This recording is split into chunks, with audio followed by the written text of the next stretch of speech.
हमें सत्य की शिक्षा दिए, आत्मज्ञान की शिक्षा दिए, निर्लोभ होने की शिक्षा दिए, सत्य पर चलने का मार्ग दिया। और इस संसार में जब तक हम जीवन यात्रा कर रहे हैं तब तक मिलजुल कर रहने का, और संसार में कोई सदैव रहता नहीं है। आया है सो जाएगा, राजा रंग की एक सिंहासन चढ़ चले, एक बान गए। सतगुरु कबीर साहब ने इसमें जो शिक्षा दिया है वो मूल्यवान है।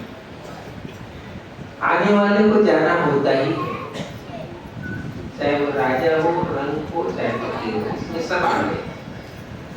लेकिन साहब कहते हैं एक सिंहासन चढ़ चले, एक ऐसी यात्रा करने पर निकलता है कि वो सिंहासन का मतलब होता है ऊंचे मुकाम। सिंहासन का मतलब होता है ऊंचे मुकाम की यात्रा, और जंजीर का मतलब होता है बंधन की यात्रा। यह जीव यदि बंधन की यात्रा में जाता है तो उसकी जितनी भी कमाई है मनुष्य जन्म में आकर, वो कमाई उसको पार नहीं करती है, वो कमाई उसको डुबो देती है। ये मूल्य है। सदगुरु कहते हैं तुम सोचते हो मैंने बहुत कमाई की है ना, लेकिन तुम्हारी कमाई तुमको डुबा रही है। वो कैसी कमाई है?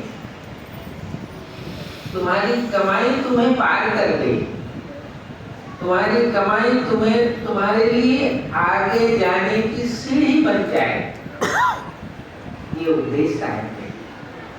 और इसी काशी में बैठ कर दिया जहाँ पंडितों की नगरी थी, और वो जो जमाना था वो यवनों का शासन काल, इस्लाम का शासन था, राजा बादशाह वही थे और नगरी पंडितों की रही।